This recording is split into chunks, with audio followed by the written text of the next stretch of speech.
The great hall of Arendor stretched high and wide, its black stone walls rising like silent guardians. Torchlight flickered against the walls, casting long shadows that danced like spirits. The air was heavy with murmurs, whispers, and tension. Nobles in dark cloaks and shining armor had gathered, their eyes curious and calculating. Tonight was the night of judgment, a night that would decide the future of every Omega present. Lyra moved quietly through the hall. Her steps were soft, but each one seemed to echo in the massive space. She was slender and small, her hair the color of autumn fire, her eyes like storm clouds ready to pour. Despite the murmurs and sideways glances, she kept her head high. She had long accepted her fate. The prophecy had spoken years ago. She, Lyra, the Omega of no one, was meant to be rejected. Her heart was heavy, yes, but not broken. There was a quiet pride in accepting what others had already decided for her. She had learned to walk with dignity, even when the world seemed determined to see her fall. At the front of the hall, atop a raised platform, stood King Kalen. The Alpha King of Arendor was a figure carved from shadows and fire. His presence demanded silence before he even spoke. Dark hair fell over his shoulders, framing a face that was both sharp and commanding. Eyes like molten gold swept across the room, noting every whisper, every sideways glance, every glance of fear or curiosity. Lyra had never seen him close, but she had felt his presence before. The stories told of Kalen's strength, his wisdom, and his unwavering command of the kingdom. He did not tolerate weakness, and yet there was an undeniable intensity to him that drew both fear and admiration. The ceremonial decree began. A herald stepped forward, voice echoing like a drum through the hall. The Omegas of the Arendor clans shall present themselves. Their fates shall be declared before the court. Lyra's stomach tightened. She knew this moment would not bring her happiness. Whispers filled the air. Some nobles smirked. Some looked away in sympathy. She was not expecting kindness. She only wanted to endure with as much dignity as she could muster. When her name was called, Lyra stepped forward. The hall seemed to grow colder as all eyes fell on her. She could feel the weight of judgment pressing down, the heavy gaze of nobles and warriors alike. Every step she took was deliberate, measured as if she could carry the burden of the prophecy with her. The herald read aloud the decree that had been waiting for her for years. Lyra of House Vera shall remain unclaimed. Her path is one of solitude, her role one of rejection, as foretold by the stars. A ripple of whispers moved through the hall. Some laughed softly, thinking it amusing. Some murmured in dismay. Lyra's lips pressed into a thin line, her hands trembling slightly, though she did her best to hide it. She had prepared herself for this moment 1,000 times in her mind, and yet, in the silence that followed, she felt a strange weight in the room, a presence that was not of the court, not of the nobles, not even of the whispering shadows. It was sharp, alive, and commanding. Kalen's voice broke the silence, low and clear, cutting through the murmurs like a sword. Enough! The hall froze. Every whisper stopped. Every noble turned to him, and then his gaze fell on Lyra. The air seemed to shift as though the torches themselves bowed to the intensity in his eyes. I claim her, he said. The words were quiet, but they carried across the hall like thunder. Lyra is mine. A stunned silence followed. The murmurs died instantly. Nobles blinked, unsure if they had heard correctly. Some drew back in shock. Others leaned forward in disbelief. An Omega rejected by all clans, now claimed, on the spot, by the Alpha King himself. Lyra froze. Her chest tightened. She had expected rejection, humiliation, solitude. She had not expected this. Her mind raced. Could this be real? Was this a test? Was this a cruel trick of fate or something else entirely? Kalen stepped forward, each movement precise, deliberate, full of authority. His eyes never left hers. His hand extended, steady and certain, but not demanding. Do you accept what fate has chosen for you? He asked, his voice softer now, almost a whisper meant only for her. Lyra felt her pulse quicken. The hall seemed to shrink around her, the noble witnesses fading into shadows. It was only her and him now. She had always known that her life would be lonely, marked by prophecy and defined by rejection. And now in a single heartbeat that loneliness had been challenged, overturned, transformed. Her fingers hovered over his outstretched hand, unsure whether to take it. Every instinct screamed caution. Every feeling inside her longed to reach for it. She could feel the power radiating from him, alpha strength, command, certainty. And yet beneath that there was a flicker of something else, something that seemed to recognize her, something that understood her hidden fire, her silent endurance. The hall waited in tense silence. Nobles dared not breathe. The torch flames trembled as if they too held their breath. Finally, Lyra moved. Slowly, deliberately, she placed her hand in his. The contact was electric, not in a way that burned, but in a way that awakened something deep inside both of them. It was a recognition, an acknowledgement of strength, of loneliness, of survival. Kaelin's lips curved into the faintest smile, almost imperceptible, but enough to make her pulse race. "Good," he said. "Together we will face what comes. You are no longer alone." A murmur ran through the hall. Some nobles looked scandalized, others fascinated. No one had expected this. No one had anticipated that the rejected Omega would be claimed by the Alpha King, that the prophecy might bend, shift, or even break. Lyra's mind spun. Acceptance had always meant resignation for her, but now acceptance felt different. It was not submission, it was a choice. She chose to step into this unknown, to face a destiny that had never seemed hers to claim. Yet even as she felt a spark of hope, a shadow lingered. The prophecy had not been wrong before. It had never faltered. And if it had spoken of tragedy, of danger, of rejection, could it truly be defied by a single claim? Her thoughts were interrupted by Kaelin's voice again. "We leave the hall now." He turned, hand still holding hers, and began to walk toward the private chambers. The hall seemed to exhale, the tension slowly melting into whispers and stares. As they moved, Lyra could not help but glance back. The hall that had once held judgment and ridicule now seemed smaller, less important. She was no longer just the rejected Omega. She was seen, claimed, and for the first time powerful in a way she had never imagined. The journey to Kaelin's chambers was quiet but tense. Every step was heavy with unspoken questions. Lyra's heart raced with curiosity, fear, and something she did not yet understand. An unfamiliar thrill of possibility. Finally, they reached the balcony overlooking the kingdom. The moon hung low, casting silver light across the dark rooftops. The wind whispered through the towers, carrying the scent of distant forests and the promise of storms. Kaelin turned to her, his expression unreadable, yet intense. "Do you understand what this means?" he asked. "It is not just a claim. It is a choice. It will change everything. Are you ready to accept that?"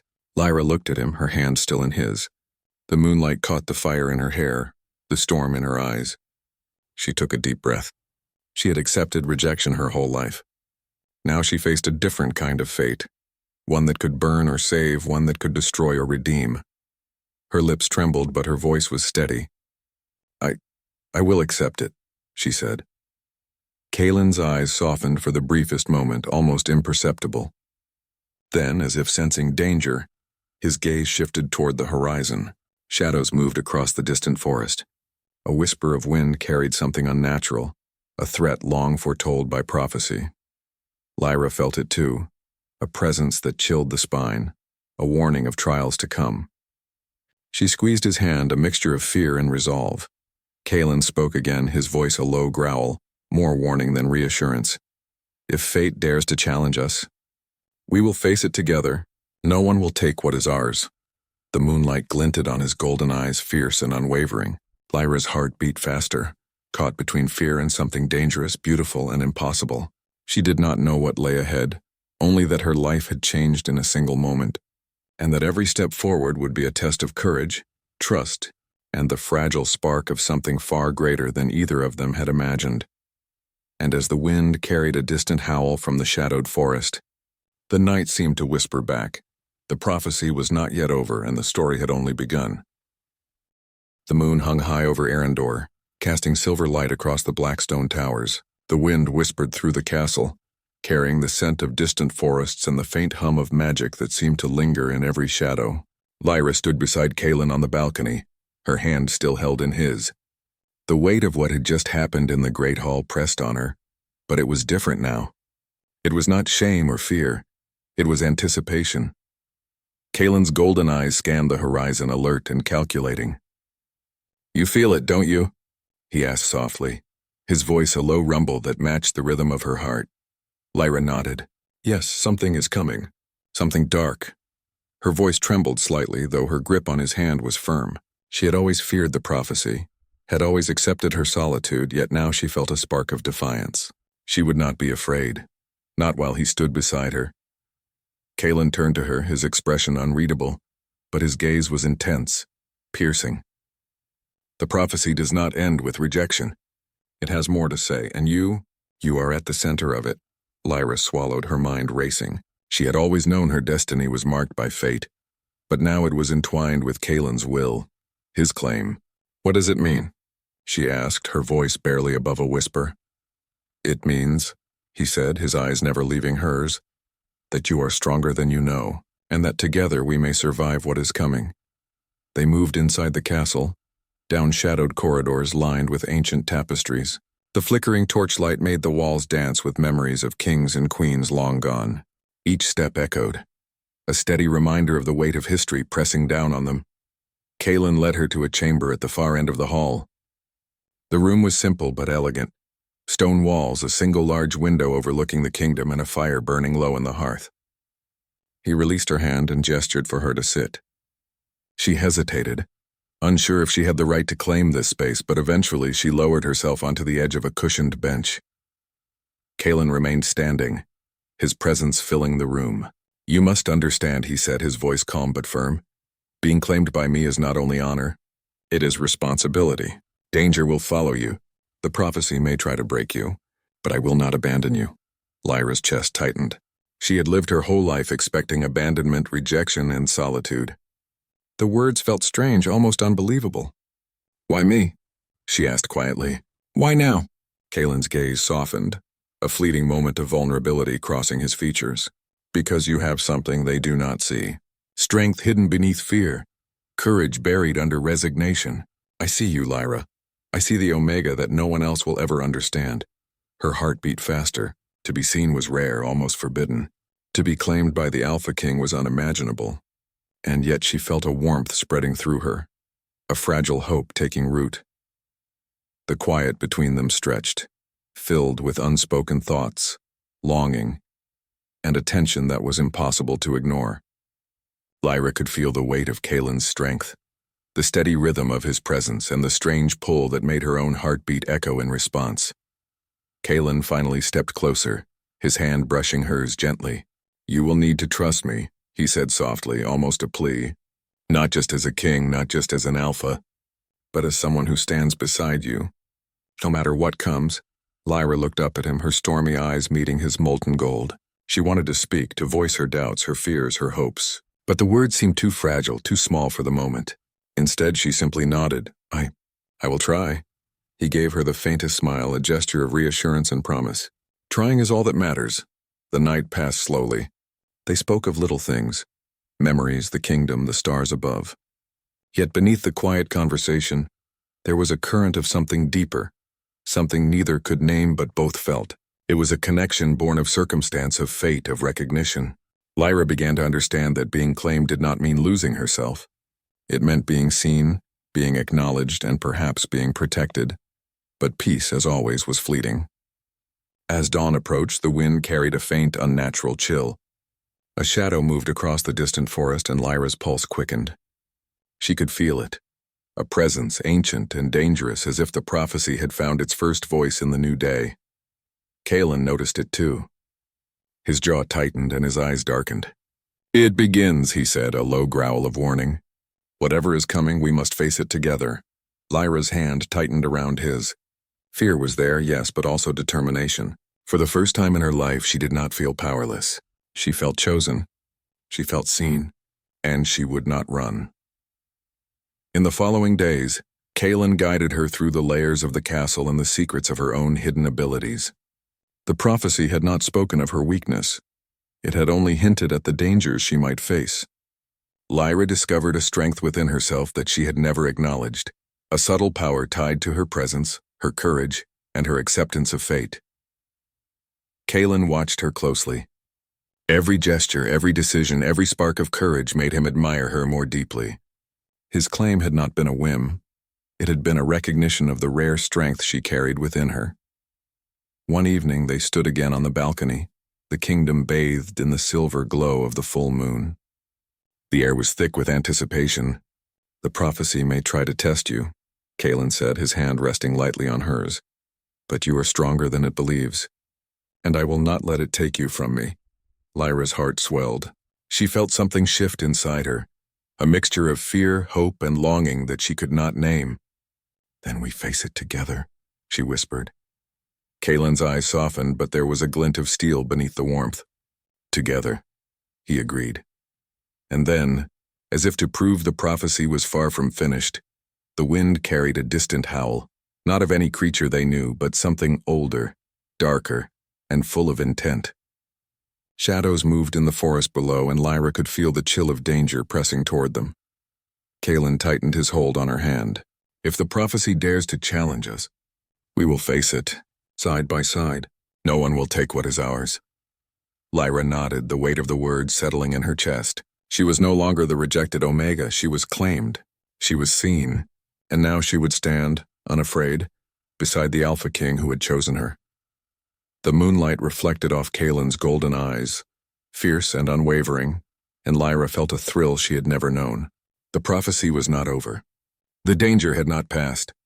But for the first time she felt ready. Ready to face destiny, to face darkness, and perhaps to embrace a future she had never imagined. As the shadows in the forest shifted and the wind whispered through the towers, Lyra took a deep breath. Her hand tightened in Kalen's. "We will face it," she said, her voice steady, her resolve firm. Together. Kalen's gaze softened and a faint, almost imperceptible smile crossed his lips. "Together," he echoed. And in that moment, under the silver glow of the moon, the rejected Omega and the Alpha King stood side by side. The night was full of danger, prophecy, and mystery, but also the first spark of a bond that could challenge fate itself. The wind carried one last whisper, a warning of the trials yet to come. Lyra felt it stir in her chest, a mixture of fear and excitement. The story was only beginning. The prophecy had marked her, but she was no longer alone. And together they would meet whatever came, with courage, with strength, and with each other.